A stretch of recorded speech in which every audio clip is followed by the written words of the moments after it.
آیت کریمہ قرآن مجید کی آپ کے سامنے تلاوت ہوئی، جس کا سرسری ترجمہ یہی ہے: ایمان والو، صاحب تقوی ہو جاؤ اور سچوں کے ساتھ ہو جاؤ۔ یہ سچوں کے ساتھ ہو جانے کا جو حکم ہے، یہ کوئی صرف محبت کا حکم نہیں ہے کہ ان کے ساتھ محبت کرو، اس کے لیے ایک الگ حکم بھی ہے اور اس میں شامل بھی ہے، مگر صرف یہ حکم نہیں ہے کہ سچوں کے ساتھ ہو جاؤ یعنی ان سے محبت کرو، بس اسی حد تک ہو، یہ حکم نہیں ہے، بلکہ سچوں کے ساتھ ہو جاؤ یعنی یہ ایک دستور خدا ہے، یہ ایک حکم الہی ہے، انہیں واجب الاطاعت سمجھو، ان سچوں کی پیروی کو اپنے اوپر فرض اور واجب سمجھو، جیسے انہوں نے کیا ہے ویسے کرنے کی کوشش کرو، جیسے انہوں نے کہا ہے اسے ماننے کی کوشش کرو۔ بس ان کا کہا ماننا اور ان کی سیرت پر چلنا سچوں کے ساتھ ہونے کا دوسرا معنی ہے۔ سچوں کے ساتھ ہونے کا یہ معنی اگر ایک مومن، ایک مسلمان اپنے اوپر فرض سمجھتا ہے تو پھر جان لیجئے کہ اس کی زندگی کا مقصد پورا ہو رہا ہے، کہ وہ اس دنیا میں جو آیا ہے تو اس آنے کے مقصد کو پورا کرنے کے لیے اہتمام اس نے کیا ہے، اس لیے کہ وہ ان کے پیچھے چل رہا ہے کہ جن کے پیچھے چل کر خدا تک پہنچتا ہے بندہ۔ پروردگار تک پہنچنے کے لیے اللہ نے اس راستے کا حکم دیا کہ تم اس راستے پر چلو۔ اب اس راستے کے کئی نام ہیں، کبھی اس کا نام آ جاتا ہے سچوں کے ساتھ ہو جاؤ، کبھی اس کا نام آ جاتا ہے کہ ان پاکوں کی پیروی کرو، اطاعت کرو، کبھی اس کا نام آ جاتا ہے کہ صراط مستقیم پہ چلو۔ نام مختلف ہے، مطلب ایک ہے۔ اس لیے امیر المومنین علی بن ابی طالب علیہ وسلم فرمایا انا الصراط المستقیم، صراط مستقیم میں ہوں۔ اگر کوئی صراط مستقیم پہ گامزن ہونا چاہتا ہے تو علی کے راستے پہ گامزن ہو جائے۔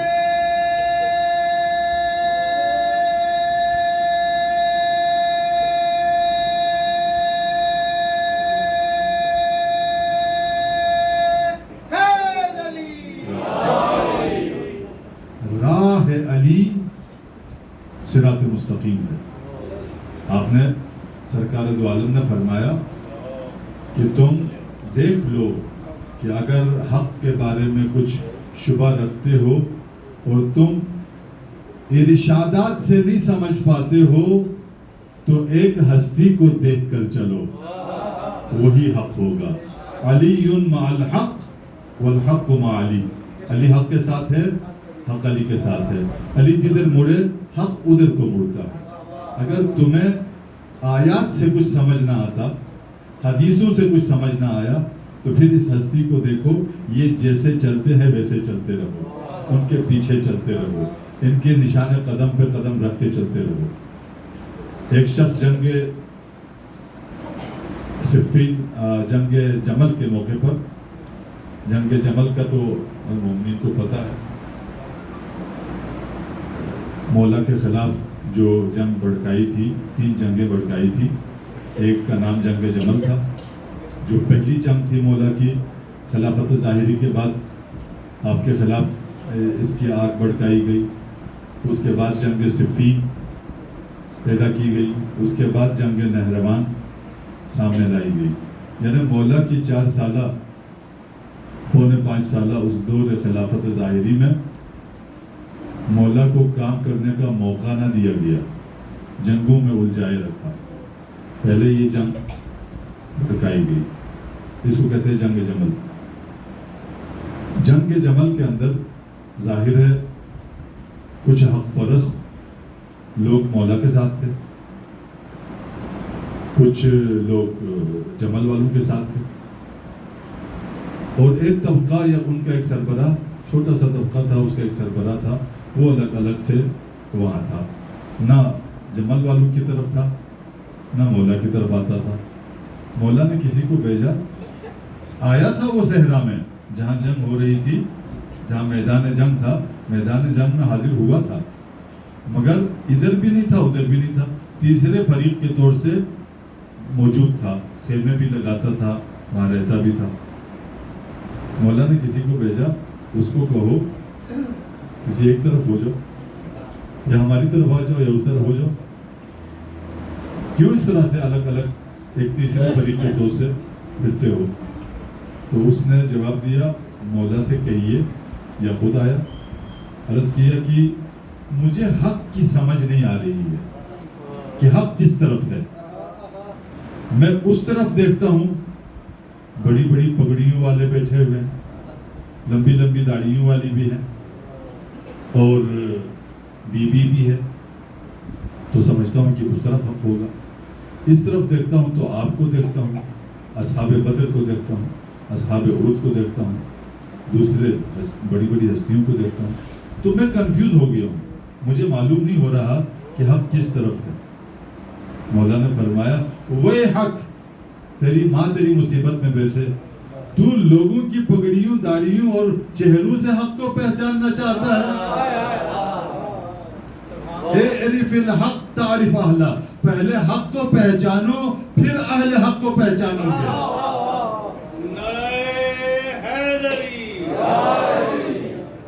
حق پہچاننے کے لیے افراد کو نہ دیکھو کہ وہ کہاں ہے تو اس کے ساتھ حق ہوگا، یہ دیکھو حق کہاں ہے اور کون حق کے ساتھ ہے۔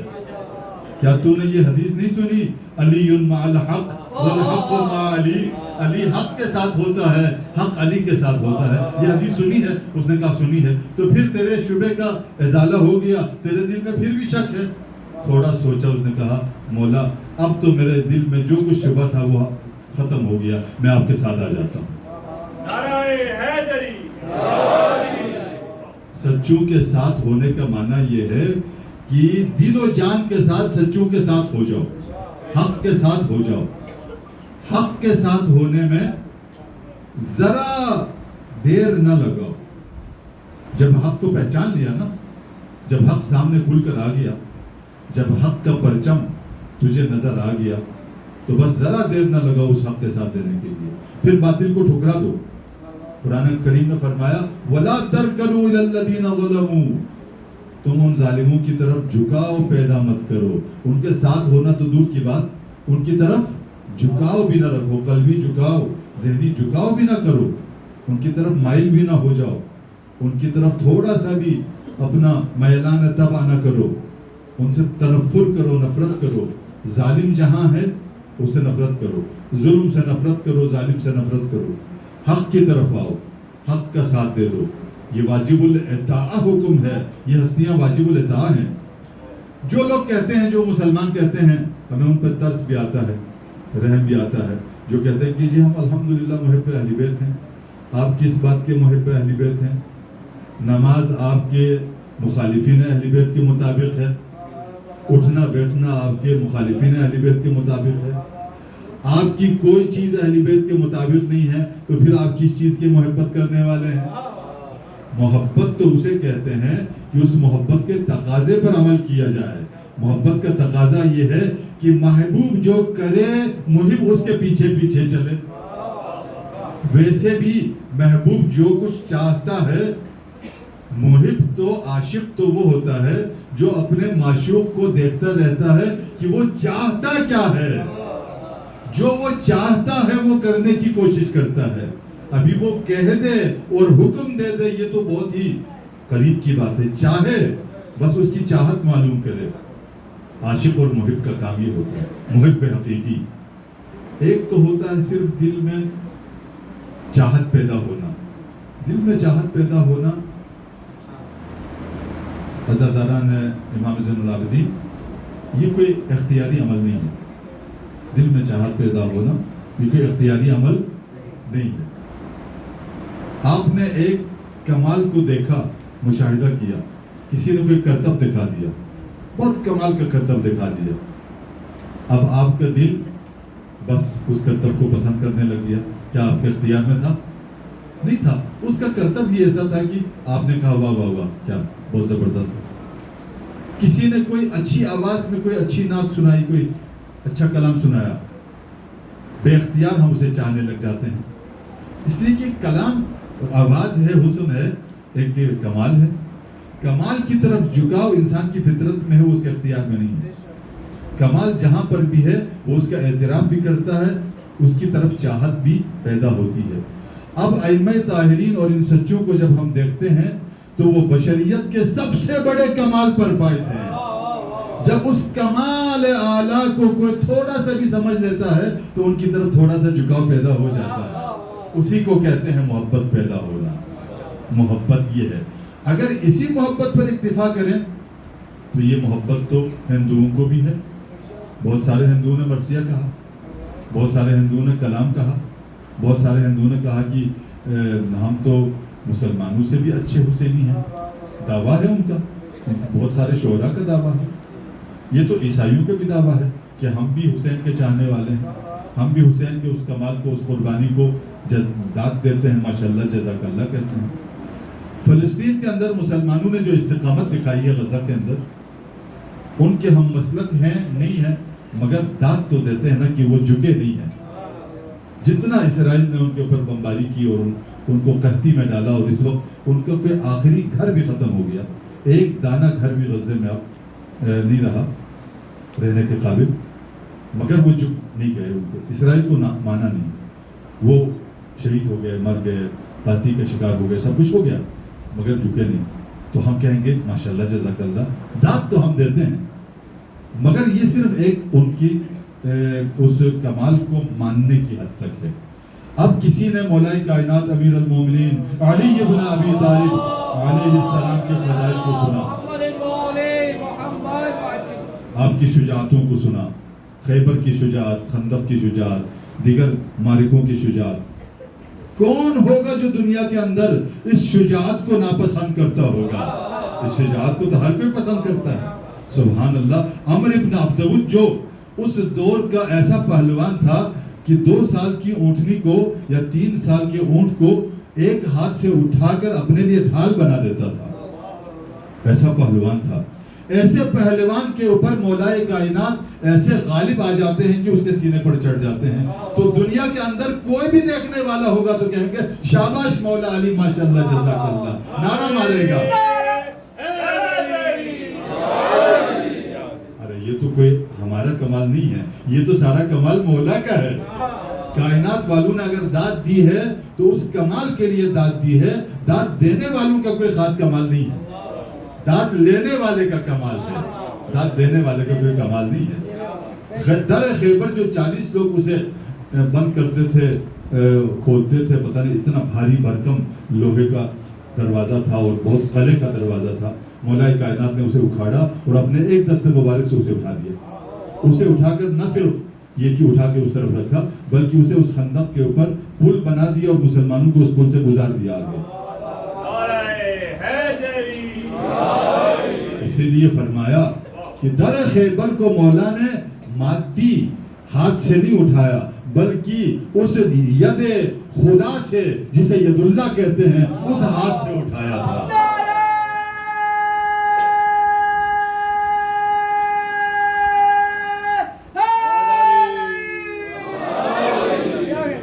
یہ مولا کا کمال ہے، یہ خدا کا دیا ہوا مولا کو جو کمال تھا اس کا اظہار ہے.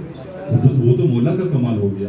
مولا نے خندق فتح کی، مولا نے خیبر فتح کی، مولا نے دیگر جنگوں میں، احد میں، بدر میں مولا نے معرکے کیے، اور کائنات کے رسول اللہ، کائنات کی پہلی ہستی نے مولا ہی کو آگے رکھا، اور مولا ہی کے دست مبارک سے یہ ساری فتوحات ہوتی رہی، اسلام کی جنگیں لڑی جاتی رہی. یہ تو کمال ہو گیا مولا کا، یہ تو کمال ہو گیا ذوالفقار مولا کا، یہ تو کمال ہو گیا مولا کے اس شجاعت کا، اس صبر کا، اس استقامت کا، اس اخلاص کا. داد دینے والوں کا کیا کمال ہے اس میں؟ وہ تو فطرت کا تقاضا ہے. جب کوئی کمال نظر آتا ہے تو انسان اس کی طرف جھکاؤ پیدا کرتا ہے. یہ کافی نہیں ہے.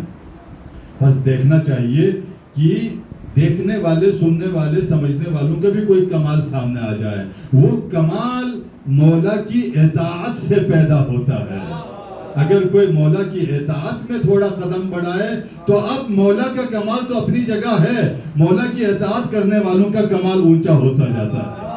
جیسے جیسے اطاعت میں آگے بڑھے گا ویسے ویسے مولا کے کمالات کے ساتھ ساتھ آگے بڑھے گا. مولا اس کے ہاتھ تھامیں گے. بس ہم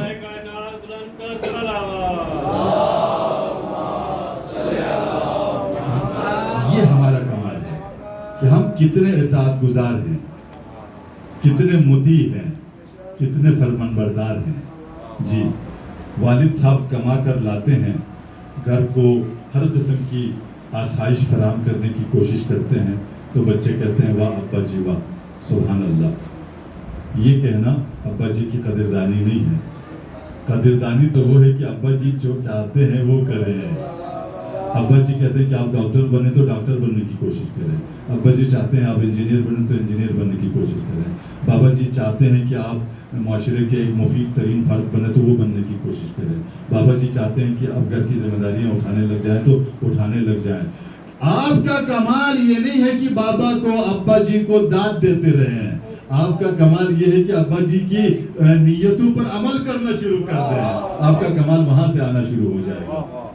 میں فیصل آباد میں ہوتا تھا تو وہاں کے مومنین کو وہاں کے حالات کے مطابق میں نے ایک دن یہ گزارش کی کہ آپ فیکٹری کے اندر کام کرتے ہیں. فیصل آباد میں فیکٹریاں بہت ہیں، رومیں ہیں، فیکٹریاں ہیں، کارخانے ہیں. تو میں وہاں مجلس پڑھنے گیا ایک جگہ پر تو سارے تقریباً کارخانوں سے آئے ہوئے کارکنان تھے زیادہ تر، یا فیکٹری سے مربوط لوگ تھے. تو میں نے ان سے کہا حضور یہ بتائیے آپ کا ایک باس ہے، فیکٹری مالک ہے، وہ آپ کا باس ہے، اس کے نیچے آپ کام کر رہے ہیں. تو دو طریقے ہیں باس کو راضی کرنے کے. ایک طریقہ یہ ہے کہ باس جب فیکٹری میں آتا ہے 10 بجے 8 بجے 9 بجے تو سارے کارکنان کام چھوڑ کر آئیں، اس کو کندھے پہ اٹھائیں، نعرہ لگائیں، زندہ باد، ماشاءاللہ، خوش آمدید، لے جائیں اس کو دفتر میں بٹھائیں. جب وہ جانے لگ جائیں تو سارے کارکنان آ جائیں، کندھے پہ بٹھائیں، نعرے مارے، لے جائیں اس کو گاڑی میں بٹھائیں، خداحافظ کریں. 1 گھنٹہ تو اس میں ضائع ہوگا، آدھا گھنٹہ پہلے والے استقبال میں، آدھا گھنٹہ بعد والے استقبال میں. ایک طریقہ یہ ہے باس کو احترام دینے کا، عزت دینے کا، خوش کرنے کا. ایک طریقہ یہ ہے کہ باس آتا ہے، سارے لوگ اپنے اپنے شعبوں میں کام کر رہے ہیں، منشی اپنا کام کر رہا ہے، کھاتے میں جو لوگ ہیں وہ اپنا کام کر رہے ہیں، دوسرے لوگ اپنا کام کر رہے ہیں. گویا اس کی فیکٹری میں ترقی کروا رہے ہیں آپ، اس کی انکم بڑھا رہے ہیں، اس کی پروڈکشن میں آپ اضافہ کر رہے ہیں، آپ محنت کر رہے ہیں، کام کر رہے ہیں. آپ بتائیں کہ آپ کا باس کندھے پہ اٹھانے اور نعرے لگانے سے خوش ہوگا یا بیٹھ کر کام کر کے اس کی فیکٹری کو اونچا کرنے سے خوش ہوگا؟ بلا تشبیہ عرض کر رہا ہوں، میرے مولا ہم سے کچھ چاہتے ہیں، ہم نعرے بھی لگاتے ہیں، مولا کا نام بھی لیتے ہیں، الحمدللہ مولا کا نام سن کر خوش بھی ہوتے ہیں، سب کچھ کرتے ہیں، مگر مولا صرف اس پہ خوش نہیں ہوں گے. آپ کے میرے آقا ہم سے خوش تب ہوں گے جب وہ چاہتے ہیں جو کچھ ہم سے اس پر عمل کرنے کی کوشش کریں تو مولا ہم سے خوش ہوں گے. اس لیے کہ مولا ایک مشن کے لیے آئے ہیں، مولا ایک کام کے لیے آئے ہیں، مولا ایک مقصد لے کر آئے ہیں. مولا خدا کے ایک مقصد کو اس کائنات میں جاری کرنا چاہتے ہیں. اس جاری کرنے کے لیے لوگوں کے عمل کرنے کی ضرورت ہے کہ جب پیروکار عمل کریں گے تو وہ مقصد پورا ہوتا جائے گا، مولا کی خوشی میں اسی وقت اضافہ ہوتا جائے گا. صلوات پڑھیے محمد و آل محمد.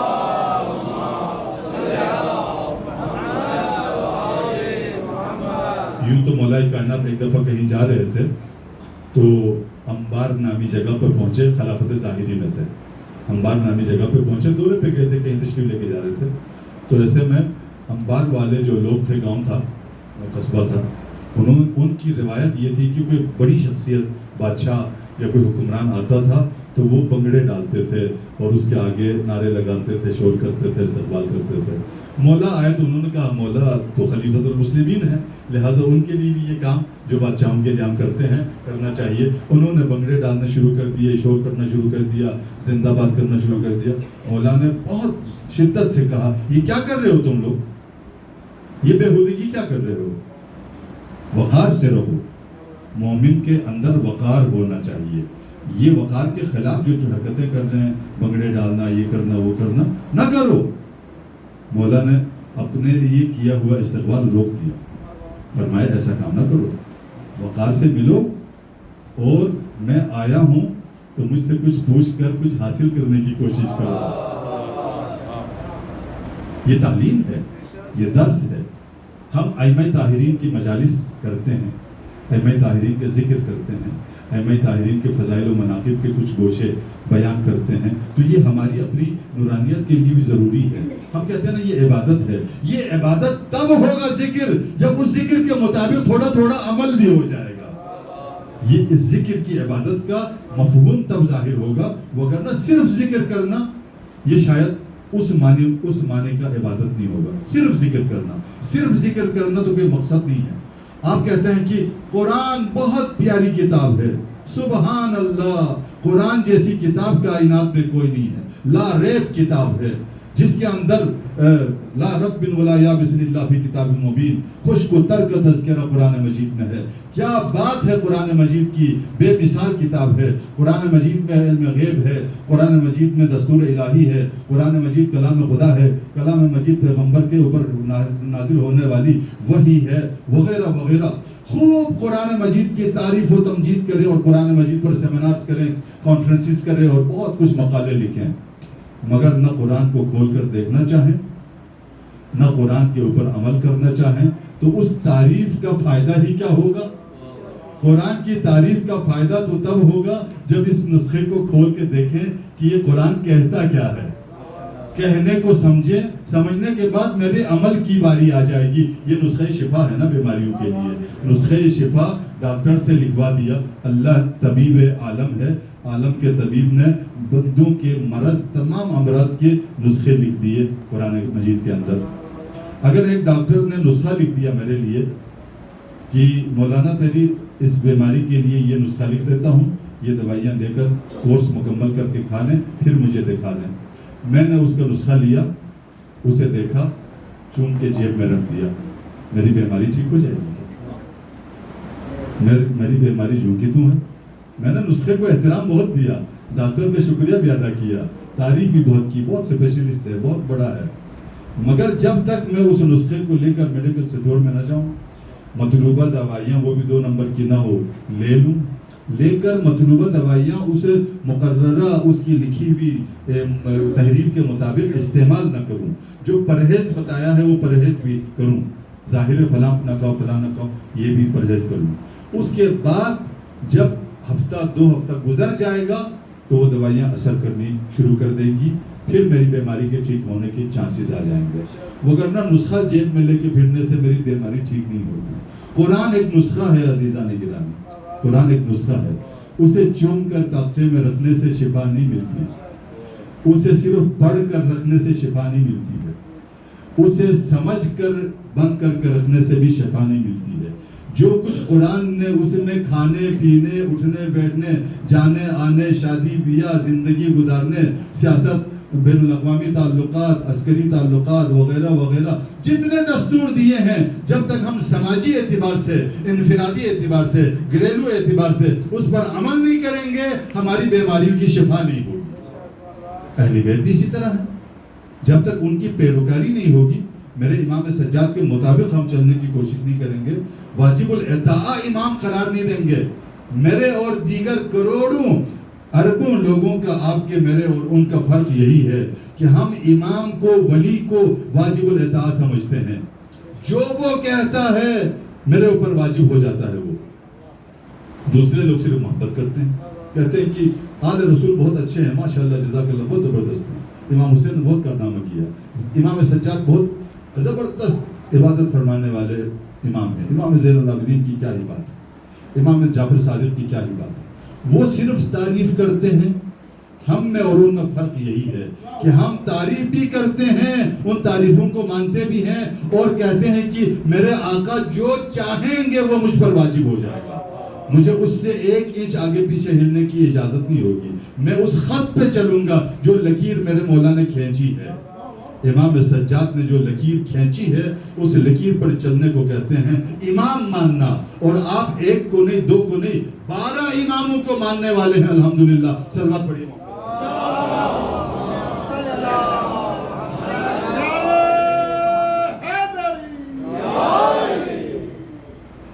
یہ ہے سچوں کے ساتھ ہو جاؤ کا خلاصہ.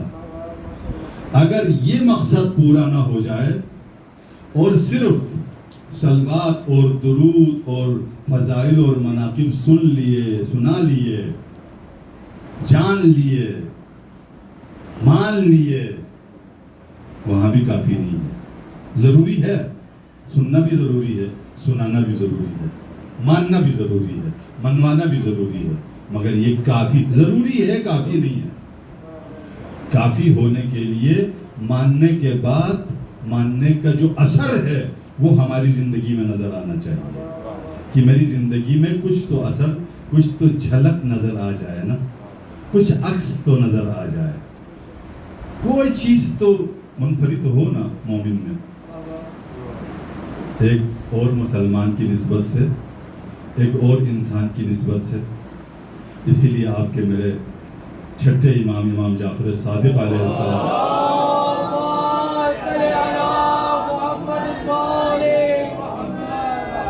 فرمایا تم ایک شہر میں رہتے ہو. بس یہ جملہ آخری ہے. آج مولا کی شہادت کا دن ہے، شب ہے، دن تھا، زیادہ زحمت نہیں دوں گا. مولا نے فرمایا اور اسے آج کی مجلس کی ہدیہ کے طور سے لے جائیے. آپ نے فرمایا تم ایک شہر میں رہتے ہو، تم سے مراد دینا 12 امام کو ماننے والا. تم ایک شہر میں رہتے ہو، اس شہر کی آبادی 1 لاکھ باقاعدہ فگر آیا ہے. یہ کوئی الفاظ ہماری طرف سے ایجاد کر دینے ہیں حدیث میں. تم ایک شہر میں رہتے ہو جس شہر کی آبادی 1 لاکھ. اس 1 لاکھ آبادی میں کردار میں ممتاز ترین تجھے ہونا چاہیے. نگاہیں تیری طرف اٹھیں کہ اچھا صداقت میں، امانت میں، عمل میں، کردار میں فلاں فلاں. اور اسی چھٹے امام میرے آقا نے فرمایا بولنے کی ضرورت نہیں ہے، تم اس طرح سے لوگوں کے بیچ میں رہو کہ لوگ خود کہنے لگے کہ یہ شاید جعفر صادق کا ماننے والا ہے. اسے کہتے ہیں ائمہ کے لیے زینت بننا. فرمایا ہمارے لیے زینت بن جاؤ، ہمارے لیے باعث شرمندگی نہ ہو جائے. یہ بہت بڑی بات ہوتی ہے. ہم جن سے منسوب ہوتے ہیں نا، لوگ ہمیں انہی کی نسبت سے جانتے ہیں. جب کہتے ہیں یہ شیعہ لوگ، مطلب ہمیں فخر ہونا چاہیے الحمدللہ. جب کہتے ہیں وہ تو طنز سے کہتے ہیں یا کوئی ایسے اشاروں سے کہتے ہیں یہ شیعہ لوگ، یہ شیعہ، یہ رافضی لوگ. مجھے فخر ہونا چاہیے کہ میری نسبت دی جا رہی ہے میرے ائمہ کی طرف. ہاں، مجھے نسبت دی جا رہی ہے میرے ائمہ کی طرف، مجھے فخر ہونا چاہیے اور ہے الحمدللہ. مگر پھر انگلی بھی میری طرف کوئی نہ اٹھا سکے، میری طرف، میرے کردار کی طرف انگلی بھی نہ اٹھا سکے. کونوا لنا زینا، یہ چھٹے امام کا ارشاد ہے. ہمارے لیے زینت بنو. ولا تکونوا علینا شینا، ہمارے لیے باعث شرمندگی نہ بن جاؤ. چونکہ جو یہ پھر مثال میں باپ کی دیتا ہوں، اس لیے کہ وہ امت کے باپ ہیں، وہ امت کے باپ ہیں. باپ کی مثال اس لیے دیتا ہوں.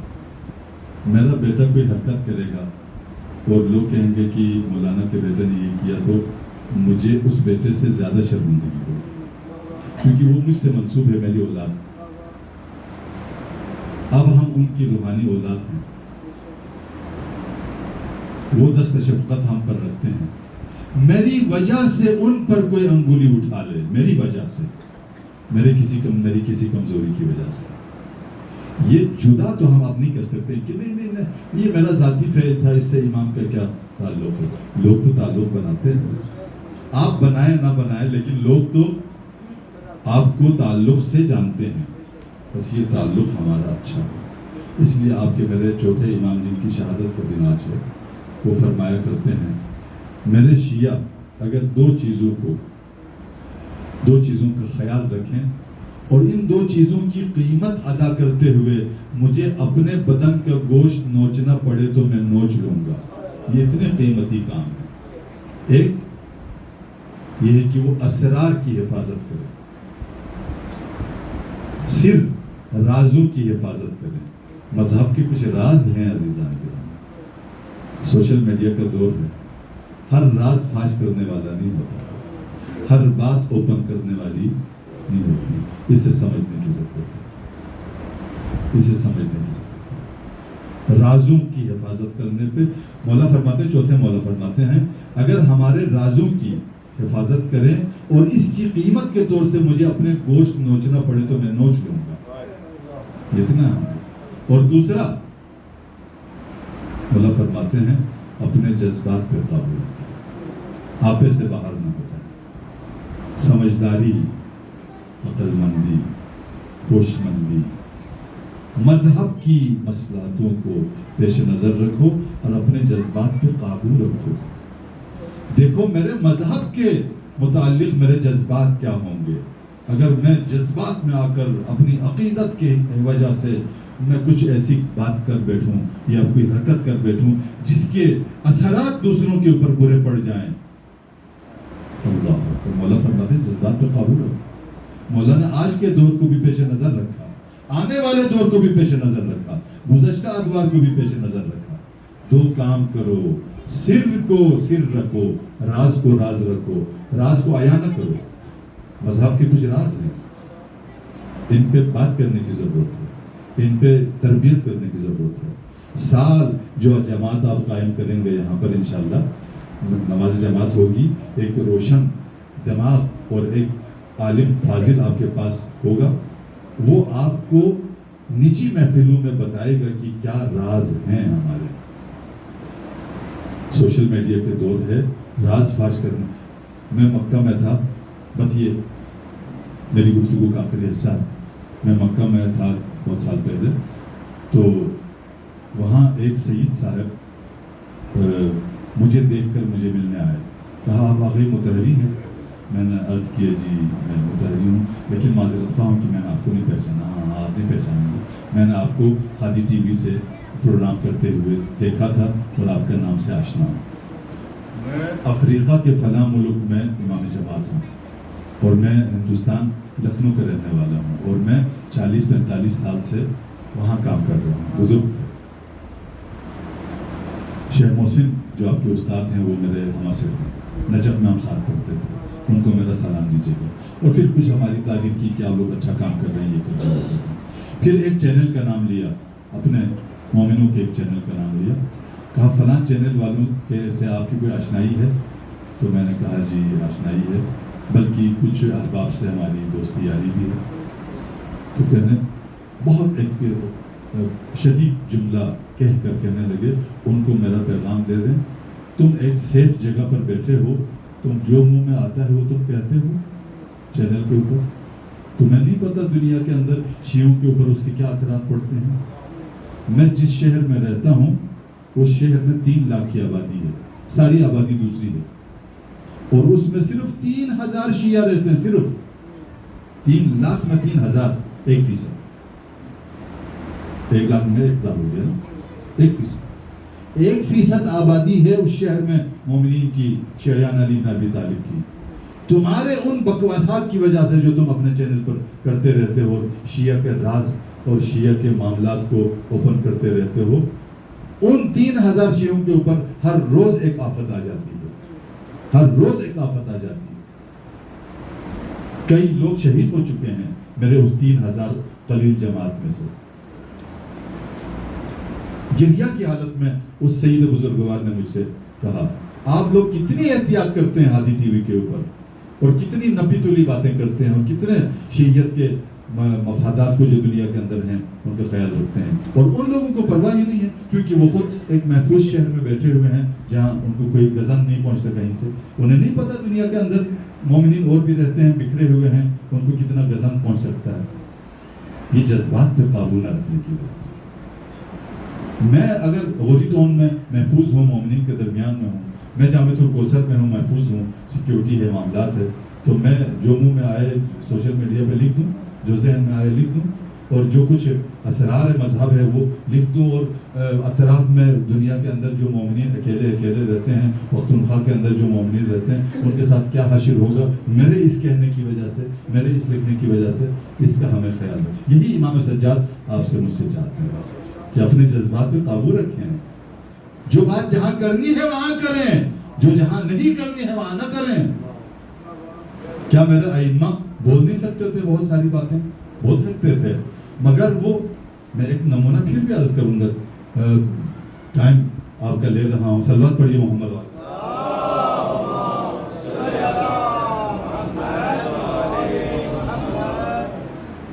میرے چھٹے آقا کے پاس ایک شخص آیا، وضو کا مسئلہ پوچھا، امام نے فرمایا وضو اس طرح کرو، دوسرا والا وضو بتا دیا جو آپ دیکھتے رہتے، دوسرا والا وضو کا طریقہ بتا دیا، اس نے شکریہ ادا کیا، چلا گیا۔ ایک ہفتے کے بعد امام نے ایک شاگرد کو بلایا، کہا فلاں آدمی کو جانتے ہو؟ جی جانتا ہوں، جا کے اس کو بلا کے لیا۔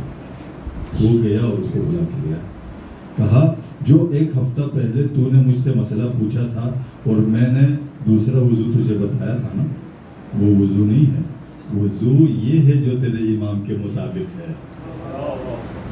تو عرض کیا مولا پھر آپ نے اس دن کیوں نہیں بتایا؟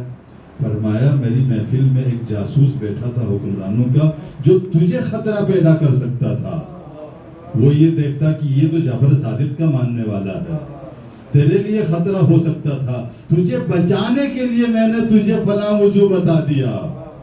ارے ایک شیعہ کو بچانا اس کے وضو ٹھیک کرنے سے زیادہ اہمیت رکھتا ہے، ایک شیعہ کو بچانا اس کی نماز ٹھیک کرنے سے زیادہ اہمیت رکھتا ہے۔ پہلے اسے بچاؤ پھر اس کی نماز ٹھیک کر سکو گے نا، پہلے اس کی حفاظت تو کرو۔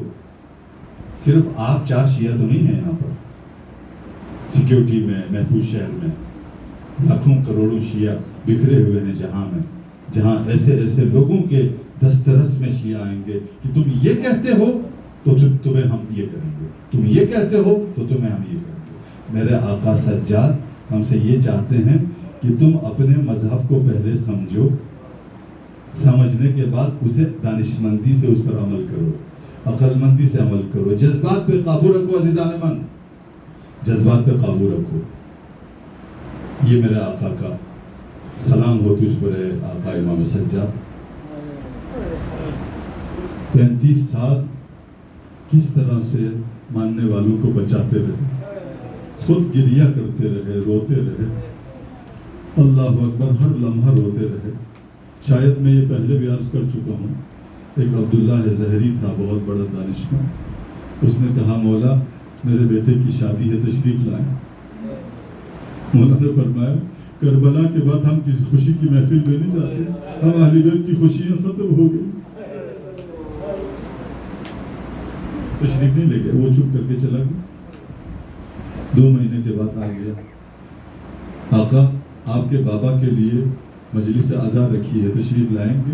مولا نے فرمایا ضرور آ جاؤں گا، ضرور آ جاؤں۔ مولا جلدی سے چلے گئے، مولا کے لیے ایک مسند بچھائی گئی، اس مسند پر بٹھایا، ذاکر بلایا، ذاکر نے اپنا سنا ہوا سب کچھ بیان کر دیا، مرثیہ پڑھا، ذکر کیا۔ مولا نے اتنی بلند آواز سے گریہ کر دیا کہ سامعین سارے جو حاضرین تھے وہ مولا کے گریہ سے گریہ کرنے لگے، اور آہ و فغاں کی ایک آواز اس مجلس عزا میں جس میں صاحب عزا خود موجود تھے، اللہ اکبر، بلند ہو گئی۔ عبداللہ زہری جو میزبان تھا، اس کی آنکھیں جب کھلی، جب اس نے سر اٹھا کے اس مسند کو دیکھا، میرے امام سجاد کو نہیں دیکھتے ہیں، وہ گھبرا کر ادھر ادھر دیکھتا ہے، تو مولا کو کہاں پاتے ہیں؟ دیکھتے ہیں وہاں مولا بیٹھے ہیں جہاں عزاداروں نے جوتیاں اتاری ہے۔ وہ گھبرا کر جاتا ہے، عرض کرتا ہے میرے آقا یہاں کیوں تشریف فرما ہوئے، اپنی مسند پر جائیے۔ تو فرماتے ہیں عبداللہ خاموش ہو جا، تو اپنی مجلس عزا کا اہتمام کرتے رہنا۔ میرا دل یہی کہتا ہے کہ جہاں امام سجاد نے چیخ ماری ہوگی، رسول اللہ سے رہا نہ گیا ہوگا، علی سے رہا نہ گیا ہوگا، سید کائنات سے رہا نہ گیا ہوگا، حسین و حسن سے رہا نہ گیا ہوگا. یہ ہستیاں اس مجلس میں آئی ہوں گی ان کی تعظیم کے لیے. میرے مولا اٹھ کر ان جوتے والی مقام مقام پہ گئے ہوں گے ان کے استقبال کے لیے. اللہ اکبر. امام ہمیشہ ایک رومال رکھتے تھے، اپنے گریہ کے آنسوں کو اسی رومال سے صاف کرتے تھے اور اس رومال کو جیب میں رکھتے تھے. اللہ اکبر. کسی نے عرض کیا مولا یہ رومال مجھے مل سکتا ہے تبرک میں؟ تو مولا نے فرمایا اس کا ایک ٹکڑا تو مل سکتا ہے مگر پورا رومال تجھے نہیں ملے گا، اس لیے کہ میں 35 سالہ زندگی کے گریہ اس رومال کو ثبوت کے طور سے اپنے نانا رسول اللہ کی خدمت میں لے کر جاؤں گا. اے میرے آقا 35 سال عبادت کرتے رہے، گریہ کرتے رہے. ایک وقت ایسا آیا ظالم کے زہر سے آپ کے بدن میں اثر ہو گیا. اللہ اکبر. جب آپ اس دنیا سے چلے گئے امام محمد باقر علیہ السلام نے آپ کو غسل دیا.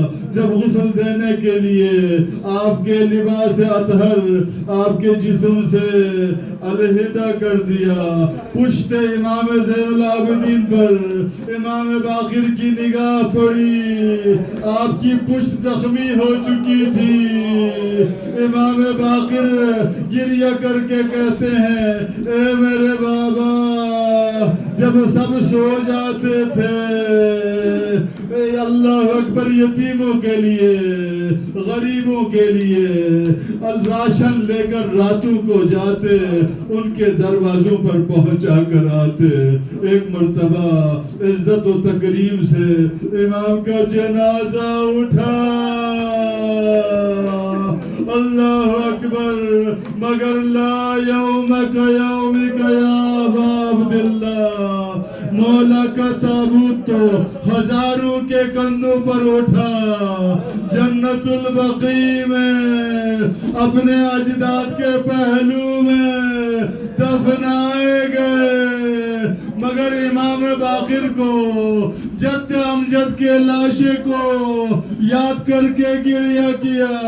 اے میرے حسین جد عزیز تیرا لاشا 3 دن کربلا میں پڑا رہا، اسے کفن نہ ملا، اسے غسل نہ ملا.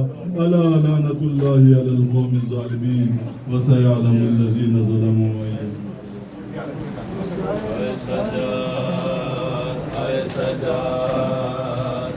سجاد